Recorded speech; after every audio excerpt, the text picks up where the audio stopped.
Welcome to the AEC Groundbreaking Growth podcast. Hosted by Stambaugh Ness.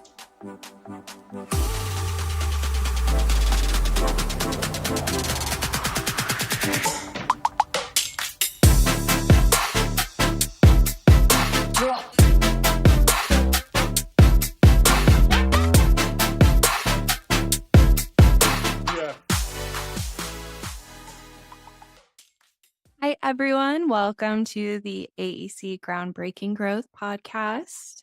I'm Emily, your host, here with my co-host, Jen Knox. Good morning, everyone. Today, we're excited to have a returning guest on the podcast, Scott Butcher, who is the managing director here at Stambaugh Ness of the Strategic Growth Advisory Practice. So, Scott, welcome back to the podcast. Happy to have you. Jen, Emily, thank you so much for bringing me back on. Yeah.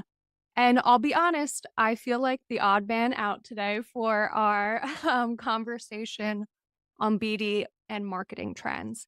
You and Emily have spent a ton of time this year working with the FSMPS Foundation on some new research, and would love to pick your brains on the results of that. But first, maybe what the origin story is for this report, and kind of what your findings were then eventually. So Sure. Yeah, absolutely. So, hop in a time machine and go back a decade.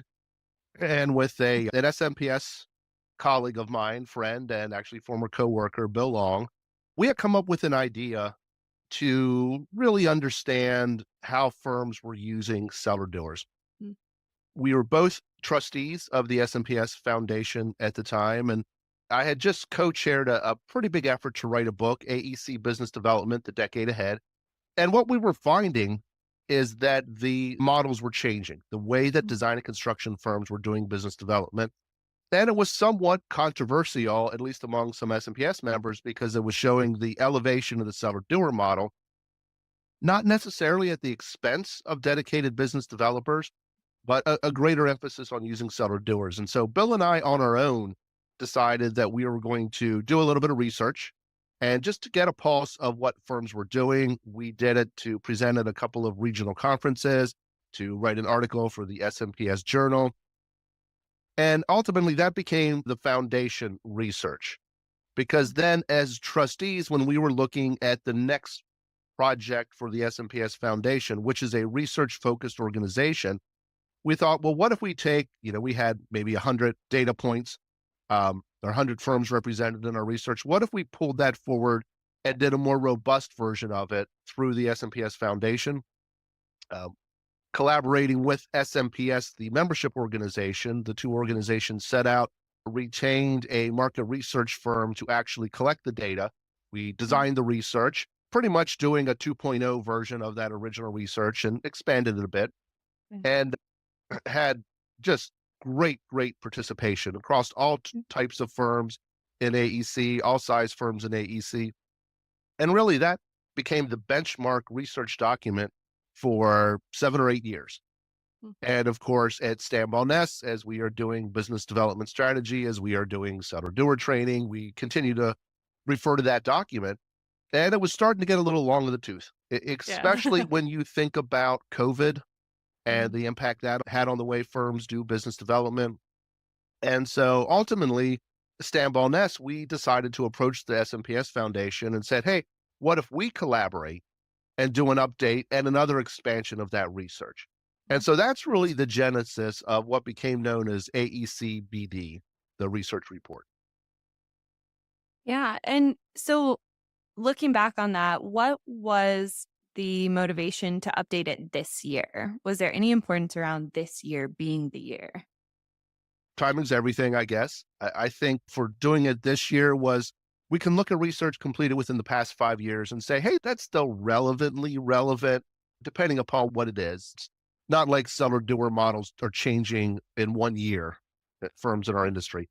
However, as we are entering year 4 of the Strategic Growth Advisory here at Stambaugh Ness and continuing to work with more and more clients on business development strategy, strategic planning, seller-doer training, we're just going back to that well again and again. And it just seemed like, let's get some more current information. And selfishly, we wanted that for our clients, right? But it's also, we know other firms in our industry that do similar services, and they also rely on the data. And it just seemed like a great opportunity for Stambaugh Ness to do our first collaboration with the Society for Marketing Professional Services with the foundation. And so that's really why we talked about it for 2 years. And this year we said, you know what, let's make it happen. Yeah. Yeah. Now, Emily and Scott, how do you even go about heading down the road of a research kind of study like this? Can you take us through how you collected the data, synthesized the data, maybe the data set in general, right? Who are you polling, the types of professionals, types of firms, et cetera? Mhm. Sure. So, with a research initiative like this, we're fortunate, number one, that we already had a good feel for the research design. Mhm. This was sort of the third iteration. Maybe the first one was more informal, the second formal iteration. But we also wanted to expand some of the content we were gathering. And the reason for that is Stambaugh Ness, for your listeners, your viewers, anybody that's attended a Stambaugh Ness webinar, sooner or later, they're introduced to the anticipatory organization. And so a couple years ago, when we first started talking about doing this, our then managing director of business development, Rick Hogentogler, is like, how are you going to make it anticipatory? How are you going to make it anticipatory? And so we really wanted to jump into, we had forward thinking questions the last time, but we really wanted to focus on more forward thinking questions just to make sure this stays relevant in the coming years. So with that in mind, the questions, probably 75% were repeated. We built some new questions. We determined that SurveyMonkey was as good as any other survey gathering data. And fortunately, Emily really knows her way around that. And she was able to build that survey. Um, we went out with the approach of, the Stambaugh Ness database is vastly different than the SMPS database. We've got a lot of senior leaders, firm leaders, executives. SMPS has a ton of dedicated business developers, marketers, and executives in those specific areas. And thought, boy, wouldn't it be great? Let's hit both of our databases and see what we can drum up. Now, when we did this a number of years ago, we had a much broader window opening of the research for really a couple months of data collection. We didn't feel the need to do that this time around. We thought roughly a month, 4 to 5 weeks was more than enough to get enough worthy data that we could use. So it's collected via SurveyMonkey. And then really we go into the interpretation. And one of the differentiations between the last report, which is known as Sell, Do, Win Business, how AEC firms are using staff to win more work. One of the differentiations in the way we're sharing the data this time around is we did more segmentation. So instead of doing high level, this is the data that incorporates small firms, medium firms, large firms, mega firms. Instead of just sharing the data that incorporates architects and engineers, general contractors, construction managers, we started to segment out by different types, geographic radius, type of firm, size of firm, and did what we called these data deep dives that would allow somebody to go into the report and say, okay, for a firm offering these types of services in these types of markets and at this size in these geographic regions, they can really go in and drill down on quite a few of the data points.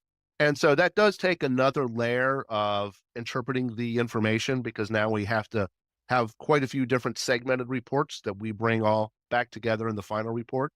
And so really that's the process that we went through. Stambaugh Ness ran point for data collection, data interpretation, and writing the report. Big shout out to Emily for her great design. It's beautiful. I she love did it. for the written report, and I wrote the research report. And we really relied on a number of trustees from SMPS as well as staff to help us with, they vetted the questions with us, reviewed what we wanted to ask. We gave them regular status check-ins. Then once we started getting the information together, they were our reviewers, our proofers, our editors at multiple levels to make sure it was a report that they were proud of and they felt comfortable releasing, as well as a report that we were excited to release here at Stambaugh Ness. It was so fun getting to collaborate with Scott. I'm involved with SMPS at a local level. It was a really fun opportunity for me to get to kind of step into a role of creator and support throughout this report and really get firsthand experience with something like this. So thank you, Scott, for trusting me with design. But you did a phenomenal And job. I'm really proud of our output. yeah, same. So we want to dive into some of the big mega trends that we took away from this research and from this report. What are a couple of those major trends you saw? And did any of them surprise you?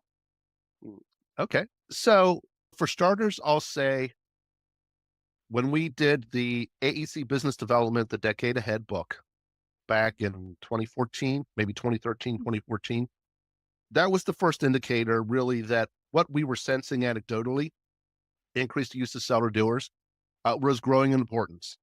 Then 2015, 2016, when we did the data collection and publishing of the sell-do win business, we saw that rate was accelerating. And one of the anticipatory questions that we ask is, what do you think will happen over the next decade? And so what we were actually seeing is continued increasing use of seller-doers. And now you fast forward to our 2024 data collection, and lo and behold, we found that 89% of AEC, architecture, engineering, construction firms, are using seller-doers to some extent. That is up just under 20% from a decade ago. And so it didn't surprise me because of its prevalence, because we work with clients and they want seller-doer strategy. They want seller-doer training. So we're seeing this, but we're seeing a small sample of the marketplace, right? Just the firms that we're talking to, just the firms we're working with. Just seeing this really is a global phenomenon of firms all over the place, increasing use of seller-doers. And Stambaugh Ness, we're always about the data. We're researching the trends, we're interpreting the trends, we're looking at what the data is telling us. And then as part of that interpretation, we're often layering over trends. And one of the trends that we've really been looking at, particularly with strategic planning clients, is peak 65. This is the trend of 11,000 baby boomers turning 65 every single day in the United States. And when you look in this industry, a lot of the firms, and the data tells us 85% of engineering firms, roughly 85% of construction firms, 92% of architectural firms have 25 or fewer employees. So a lot of these baby boomers were firm founders, and they were the rainmakers, and they're retiring. And Henry Ford famously said, nothing happens until somebody sells something. So somebody's got to sell. And, are there enough dedicated business developers out there? Probably not, because they're in demand. That was one of the pleasant surprises. Emily, by the way, I'll share. We found that firms are increasingly relying on dedicated business developers as well. So this is a scenario that firms need to do business development, and they're looking to the professionals that are trained in sales, then that's all they do. And they are looking to their lead technical staff, project managers, principals in charge, vice presidents, principals, all those titles to do business development as well. And so what we are seeing is maybe business development is having its day in the sun. Certainly the seller-doer model is, because it's become so prevalent. And it's still a favorite quote of mine. It's you date yourself when you tell the story. So I'm dating myself, but great TV show when I was growing up was Cheers. And, Norm was the guy that was always at the bar, and he was just the master of the one-liner. And his one line, he's walking in and the bartender says, Norm, what's going down? And he's like, it's a dog-eat-dog world and I'm wearing milk-bone underwear. And I feel like that's kind of where we are with business development, because when we layer in these mega trends, what do we know? We know that 85% of millennials in business-to-business roles have some element of decision-making responsibility. We know data tells us, not data we collected, but data we've come across, that almost half of millennials will not meet in person. And so being the old dog, wearing the milk bone underwear, I guess, business development used to be you went to somebody's office and not just their building. Maybe you'd go in the conference room. Often you'd go in their office. You'd shake their hand. You'd sit across the desk or the table from them. And of course, that still happens. Relationships are key to everything. But the business development continuum and the tools and skills we need have changed greatly, which is really causing a proliferation of different approaches for business development, which I think is really important. And just a quick anecdote about that. When I was a trustee of the SMPS Foundation, we did a little bit of a virtual CEO roundtable. This was pre-COVID. So when I say virtual, I'm talking a conference call, not a team or a Zoom meeting. But we had CEOs of firms of all sizes. And I will never forget the CEO of about a 600-700 person firm said, look, I've got baby boomer salespeople calling on millennial decision makers, and it's not working. And so we need to adapt. We need to be able to sell to the person that's willing to meet with us in person, and we need to be able to sell over Teams and Zoom. And we need to use the tools that generate inbound leads, writing blogs, giving webinars, speaking at conferences, going on podcasts, whatever the case may be. These are all really tools now that a business developer or a seller-doer really needs to master. Yeah. And that's a perfect transition, Scott, because what we'd like our listeners to gain from this conversation is really what are the skill sets, maybe as an emerging leader in an AEC firm, that they need to develop around BD. You listed a few key tools that they can leverage, but what do you feel are the core skills emerging leaders should be developing around BD when they're thinking of that? Sure. So, Jen, the first thing I'll say is it all comes down to the communication skills. Yeah. We have the benefit at Stambaugh Ness of knowing what clients are requesting in terms of training. And even whether we're doing seller-doer training or we're training project managers, it's really often about communication skills, how to drive conversations, how to establish rapport. Really, I'm not going to say it's a lost art because there are emerging leaders that are exceptional at it. There are young professionals that are exceptional at it. But what I will also say is oftentimes when we are brought in for the training, we are looking at a situation where our clients are telling us, look, these people don't have the communication skills they need for their role as a project manager, as a department manager, as a business developer, as a seller-doer. And so that was really part of the research that we focused on when we're saying, let's be anticipatory. We asked that question, Jen, and we said, what are the skill set that your seller-doers are going to need in the coming years? And number one did not surprise us at all because it happens to be our most requested training topic. Now, it might shock some of your listeners, but it is active listening. 78% of the 300-ish firms represented in the survey, 78% said active listening is a skill set absolutely required in the future. Verbal communication, which is really the companion to active listening, was 77%. So really the two of those are in tandem. And oftentimes when we're doing the training, we are doing them together. This one, though, I was pleased to see how high this was. 77% of firms said becoming a trusted advisor.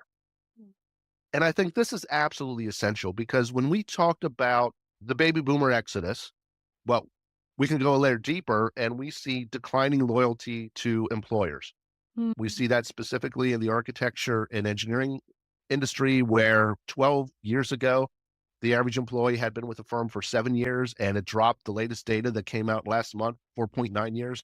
On the construction side, it's pretty consistent around 3 years, but that's not a lot of loyalty, right?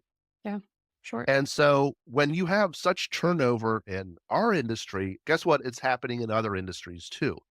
And so our client contacts are churning over. Yeah, some of them peak 65, they're retiring, and some of them have put in their 2.8 years or 4.5 years or whatever it was that they statistically were going to give to a company before moving on.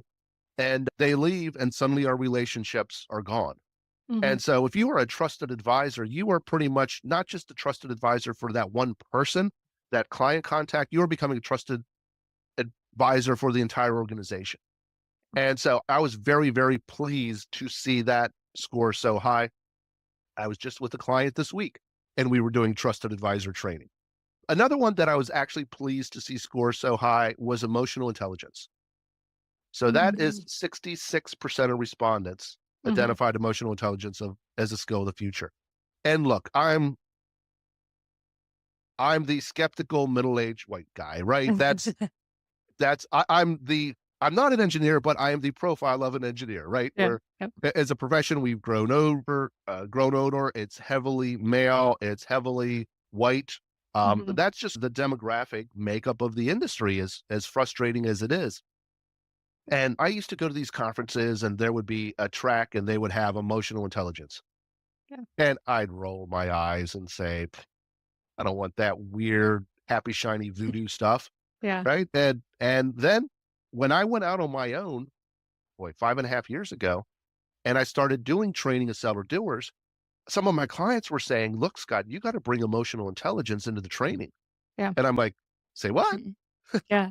And so that really was eye-opening for me. Yeah. And emotional intelligence is your self-awareness, your self Mhm. regulation, your ability to understand the situation and others, your social skills, Yeah. your ability to not self-sabotage in conversations. And Mhm. absolutely, as a seller doer, as a dedicated business developer, that is an essential skill. But guess what? A project manager, a firm leader, an emerging leader, a department manager, pick the role. Emotional intelligence is huge. So it was number 4 of the skill set in our research. Mhm. And I'll just share a couple of others. Problem solving and written communication both came in at 58%. So more than half of respondents Mhm. identified them. Um, I really think problem solving, we pulled that out as a standalone item, but Mm. problem solving is a companion to being a trusted advisor. Yeah. Right? You are Agree. anticipating problems, you are helping to solve those problems. And incidentally, big cause for celebration. Next up was anticipatory thinking at Mm. 53% of respondents. So our message of being anticipatory is maybe it's starting to break through. Maybe we had a biased sample in our data because we're always talking about being anticipatory. But really, whether we're doing strategic planning with a Yeah. client, business development strategy, marketing planning, we are always looking at what's next and Mhm. then what's Yeah. after that, trying to be anticipatory and trying to really develop strategy that keeps that in mind. Yeah. And Scott, talking about that, what's next and anticipatory, one thing I feel like I haven't heard you mention yet is AI and tech and how that is playing into some of these BD models. Did you find anything interesting or ask any questions related to AI and how that's impacting firms' BD strategy? We ask, as far as skill set Hmm. in the options of what's a skill of the future, we did include artificial intelligence. Okay. And this was a surprise, and it's not a positive Mm, surprise. It was the lowest rated. interesting. Only 23% of survey respondents indicated they thought AI was a required skill of the future Hmm. for a business developer, for a seller doer. Yeah. That is way, way low. Yeah. And it should have been at least the 53% that said anticipatory thinking. Yeah. Because if you're anticipating Mhm. where things are going, you have to focus on not just artificial intelligence, but also automation. Mhm. The tool set that the engineers, the contractors, the architects are using increasingly is being fed by artificial intelligence. And really, in our industry, the groundbreakers for using AI are the marketers. Yeah. You know, they've sort of that first tier to pull it in using generative text tools like ChatGPT or Claude AI, some of those to help develop content, to help with proposal writing, not as a Mhm. be all end all. Maybe it's an ideation partner, a brainstorming partner. But you know, that's where it's entered our firms as the first tier. There are quite a few tools now that aid business development. A great example that was shared with me by one of the SMPS Foundation trustees was how she took multiple PDFs and used AI to unpack them to identify literally several dozen leads. And Mm, they were in a scenario, her company did a lot of tenant improvement work mm, and they were analyzing leases and leases of a certain mm. size. And she just had the AI find all the leases in the past 3 months that were signed over, I'm going to just guess here, 10,000 square feet and give me the contact information. And her comment was, boy, that's a week's worth of work that was done in minutes by AI. Yeah. And that's a business development tool. So Mhm. Yeah. 23% of firms saying AI is important, way too low. Thumbs down to that. Yeah. I'm sure. Yeah, even just with sharing stories like this or hearing stories like this of how to utilize it, I think will generate some interest. So hopefully, if you're not in that 23%, you will hear this story and become interested. Absolutely. Well, Scott, thank you so much for coming on and talking to us about this report. It's obviously near and dear to my heart as well. So I was really excited to have you on to talk about it. For those of you listening, we do have the report available for download on the Stambaugh Ness website and then also the SMPS Foundation website. Scott also recently gave a webinar on this, which is also accessible on our Stambaugh Ness website. If you want to hear a little bit of a deeper dive from Scott, the expert, our trends guy here at Stambaugh Ness. And we can put the links in our description if you want to download the report and take a look for yourself. So thank you for being on today, Scott, and sharing this research effort with our listeners. Really appreciate it. That is the AEC.BD report for Absolutely. 2024. Thank you so much, Emily. All right.